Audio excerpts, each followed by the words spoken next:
All righty. Good morning, good afternoon, and good evening, everybody. Hey, welcome to this episode of the Note Closure Show. As always, Scott Carson, excited to be here with you today.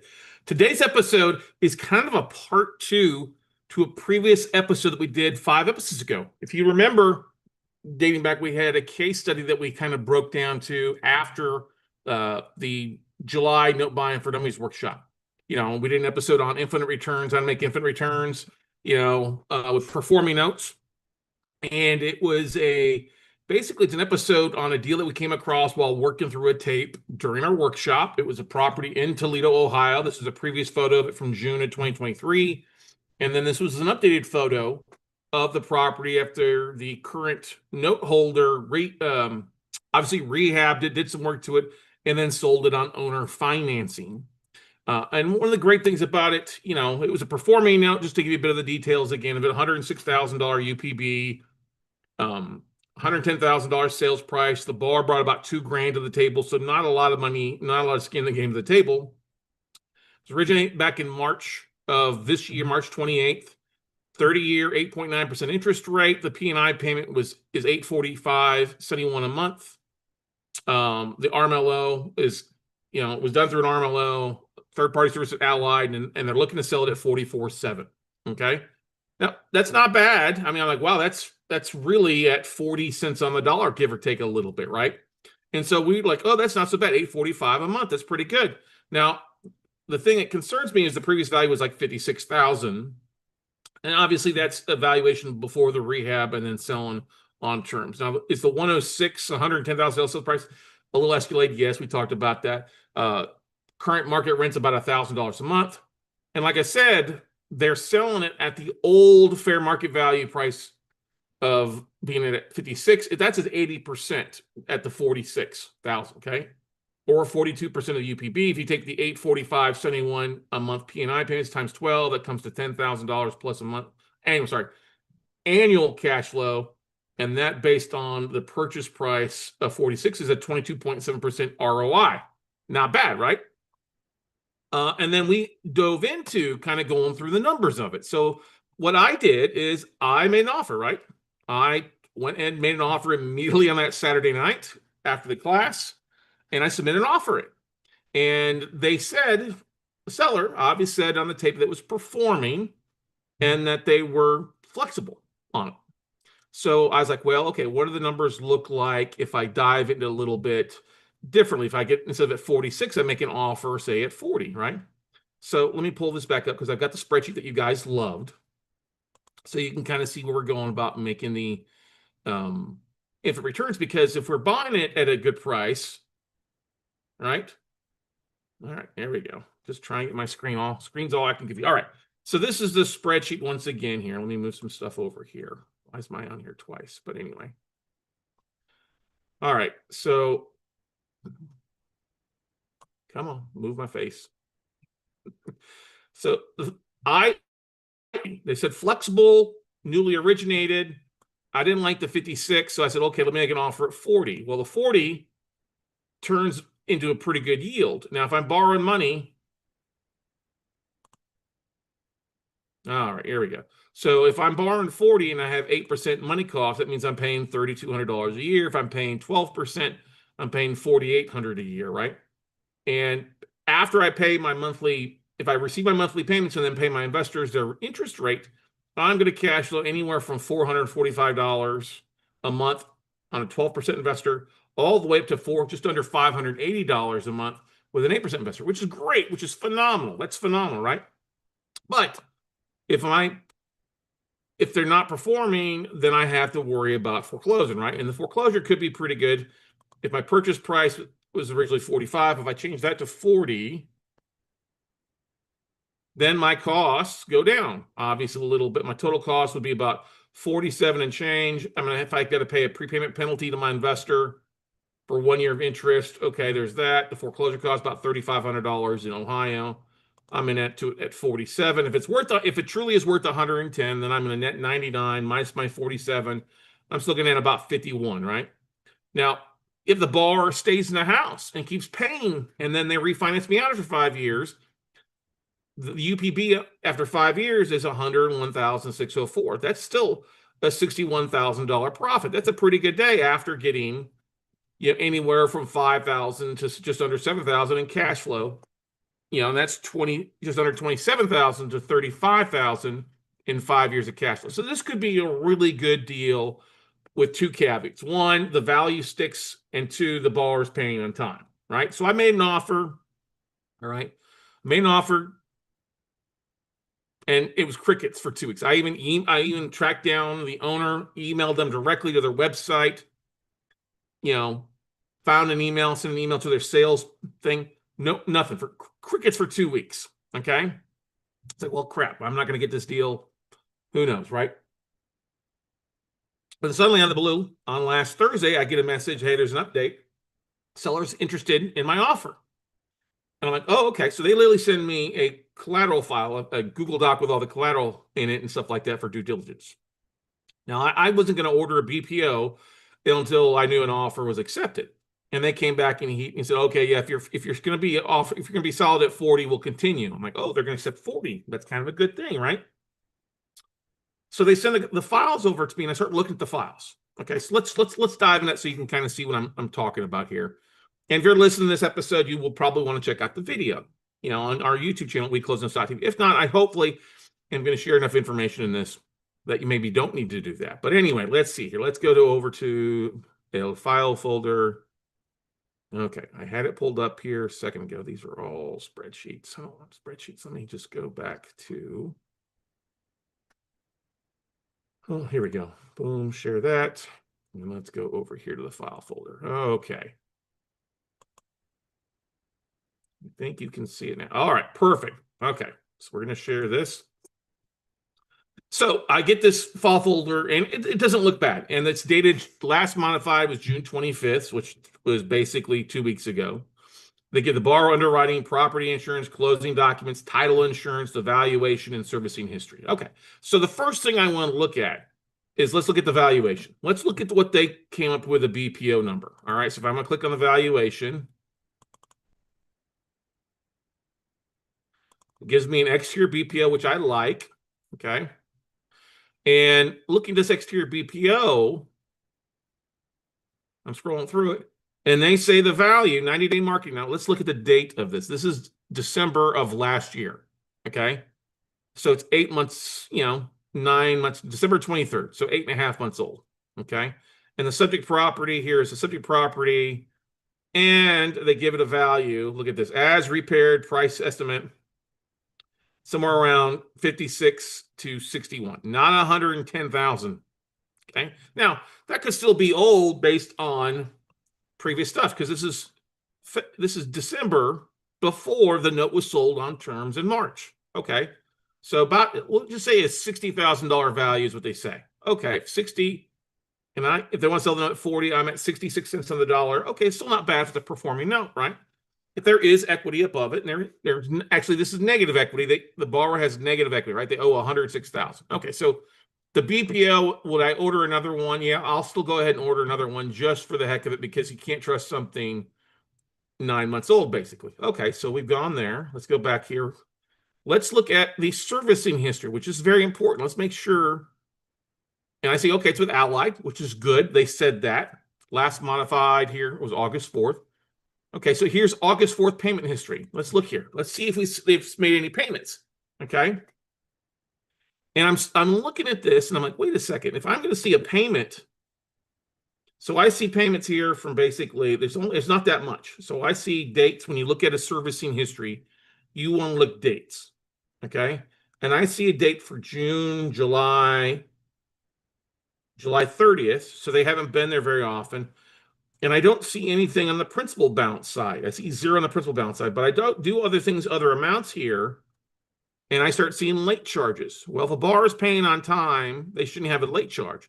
But I'm seeing the principal balance is still 106,054.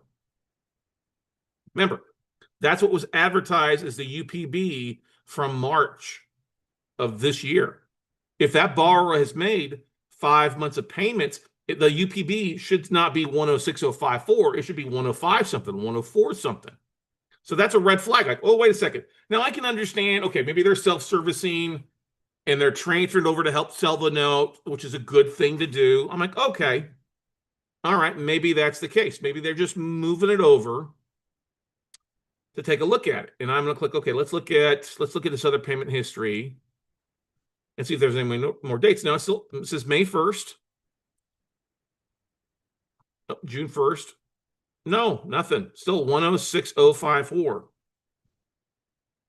So then I'm like, okay, so I inquire back to the seller on this one and say, listen, hey, I'm not seeing any payments being made on this. You listed it as a performing note.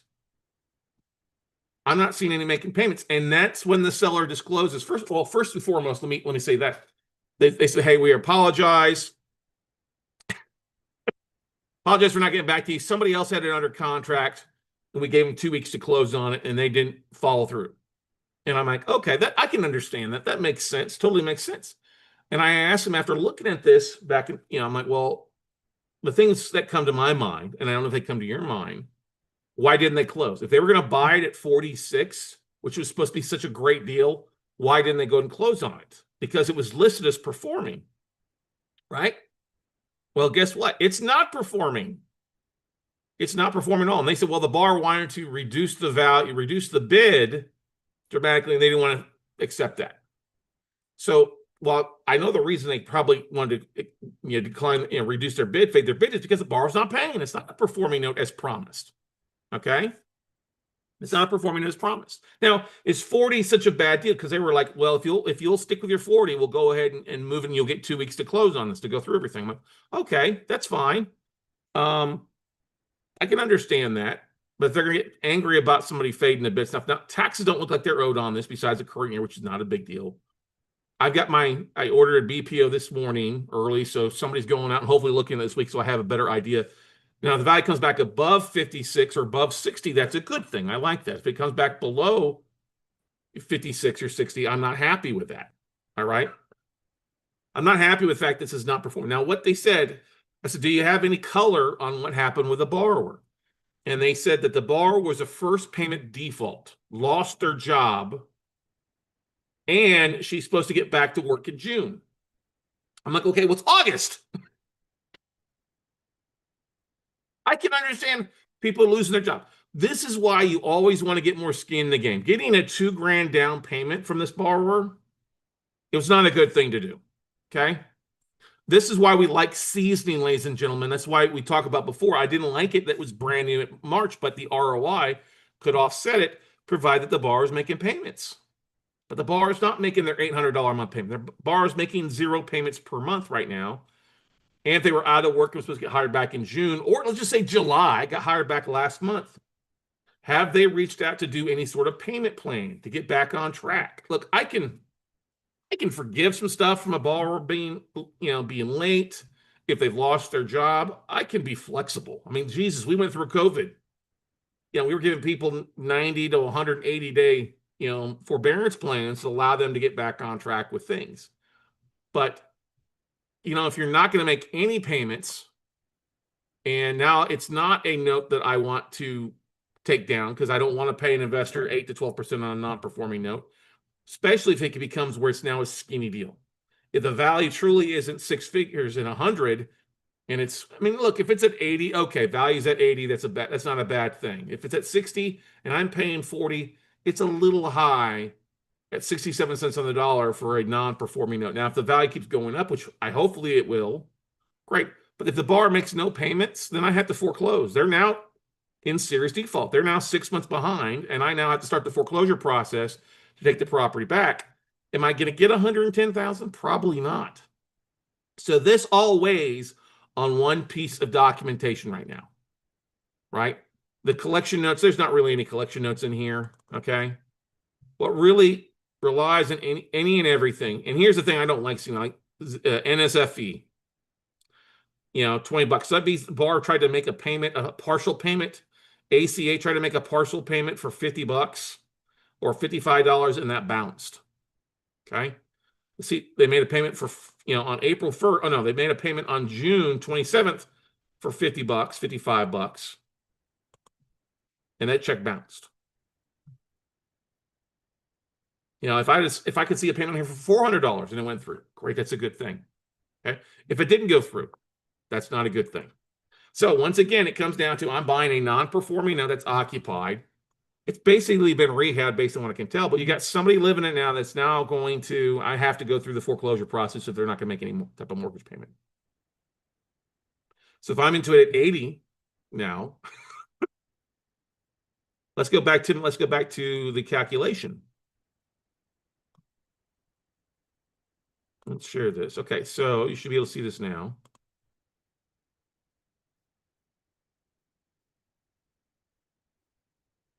All right. So now if I go down here to foreclosure, I bought it at 40, okay? Buy at 40, I'm into it at 47.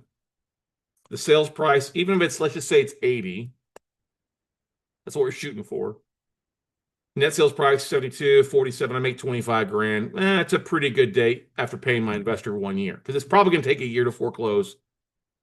No, not that year, probably 6 to 12 months. If the bar's living in it but not doing anything, this is where cash for keys would make a whole lot more sense. Like, listen, I'll give you 2 grand to walk. I'll give you back the 2 grand you paid to get out of the property. That saves me from having to foreclose. You know, I'm still going to pay my investment, then I turn around and sell that property pretty much. So this is what it comes down to. Because if it's only worth 60, that's not a very good deal. 60, taking 10% off of that for closing costs and commissions, that's 54,000. You know, my costs are 47 that I'm into it. That's not going to change. So it's only about a $7,000 profit. That's not a very good deal. That's too skinny a deal, especially if they need any work or it needs any repairs, because it is a little bit older house, but it looked like they did a pretty good job. So that's where this whole BPO comes in. Right now, it's not a deal. It's a dud based on the December BPO in the collateral file. I need this property to go up and the comps are ready to go up to make sense for me to go ahead and continue the deal. Otherwise, if it's below 8, I mean, literally, if it's below, so let's see what if it is 70,000. Because I don't think it's gone up 20 grand in 6 months or 8 months. So if it goes up to 70, that's about a $16,000 profit. That's really probably the least I would do. Buy it at 40. No, it's worth 70. Hopefully, offer cash for keys to reduce my foreclosure costs and expedite the thing and go from there. Because listen, lady, and that's where I would go back to the bar. Like, borrower, listen, you haven't made a mortgage payment. You put 2 grand. I'm going to give you, to get out of the property, to give you back the 2 grand that you paid because you haven't done anything else with it. Okay. Now, I messaged the bar this morning. I said, have they made any type of payment or been any type of talk about payment arrangements? Because it's now the middle of August, right? And we'll see back. So literally, like I said, it comes down. This is why you order a BPO, an updated exterior BPO. This is why you look at the servicing notes to find out what's going on. And don't just trust what they say, because technically, this lender has lied about the deal. And they have lied since they listed the note for sale, saying it is a performing note, which it isn't. Okay. So why you always do due diligence and why you double check it. And this is also why one of the things I don't like about sometimes buying owner finance notes, because sellers will say one thing and it's actually another. You don't really see a lot that in the banking, in a lot of cases, buying bank notes. Now, they also have a couple other notes available for sale. Maybe I'll take a look at those. Maybe I can make a deal on those 2 so I can buy in 3 instead of just 1, and go from there. So this makes sense, everybody? Any questions, any comments, any concerns about this deal besides what I've already discussed? You know, and look, you're going to learn more by walking through a collateral file. I mean, I didn't even look at I looked at the documents. I'm not going to share with it. It looks like it's a very normal mortgage RMLO package. The bar had to qualify originally, which is good, but they now lost their job and haven't making payments. And that's a no-go. I mean, I'm glad to help people, but I want to if I'm going to buy a note and the idea is going to be performing, because right now it's not making any payments. Okay. So my only profit margin on this would be to get the bar back on track, which if they could, that's a great thing. I would love to see some actual notes of the bar outreach from Allied. Have they reached out to the bar? Have they done any of that stuff? Because it's based on what they were showing me there, I wasn't seeing any outreach, right? It's just basically servicing, no payments made, nothing received, and we don't want that, right, ladies and gentlemen? I don't. You know, I like performing. I also like non-performing. If I'm buying this with the idea to make cash flow, $400 a month or $600 a month is great, but I got to make sure this borrower does not pass that smell test. And this is why you got to get, I say 10% down if you're going to originate. Getting $2,000 down, not even 10%, that's a reason this is a first payment default, because if the borrower loses her job, she has no money to make. This is why you should require when you, I mean, look, owner financing, you're offering up an opportunity to people who can't get traditional financing. But this is why, like, do you have the payments? Do you have 6 months of payments?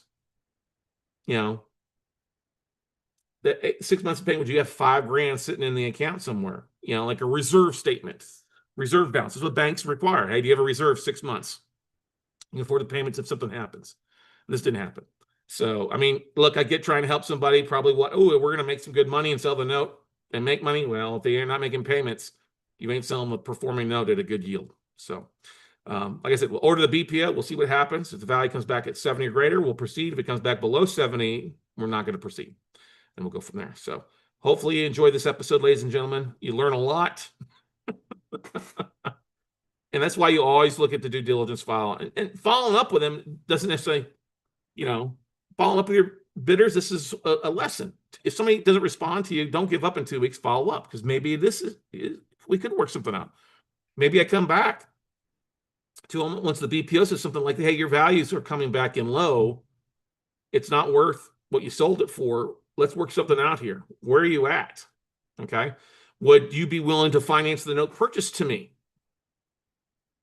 That's something to think about. Would you be willing to finance that purchase of this note to me?